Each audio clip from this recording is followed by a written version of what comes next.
Guys আমরা এখন হাওড়া স্টেশনে রয়েছি আর এখন আমরা যাব মেঘালয়।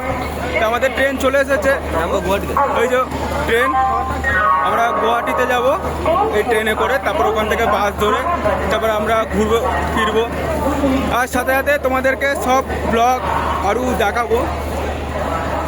এখন ট্রেনে উঠি, তারপরে ট্রেন থেকে নামবো, নামার পর কোথায় কোথায় যাবো সব এক একটা কথা বলবো আমরা।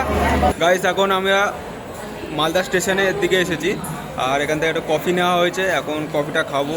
আর এখানে ট্রেন কিছুক্ষণ পর ছাড়বে, তারপর আমরা আবার বেরাবো।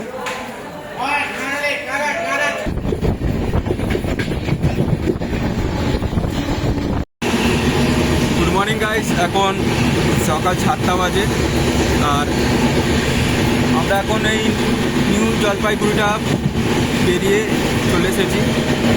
আর এমনি ট্রেনটা 3 ঘন্টা লেট আছে, দেখা যাক আর কতক্ষণ টাইম লাগে পৌঁছাতে। আর বাইরে তো একদম কুয়াশা পড়ছে। ব্যাগ তাড়াতাড়ি দে ব্যাগ নিয়ে এই পাশে পড়েছে স্টেশন।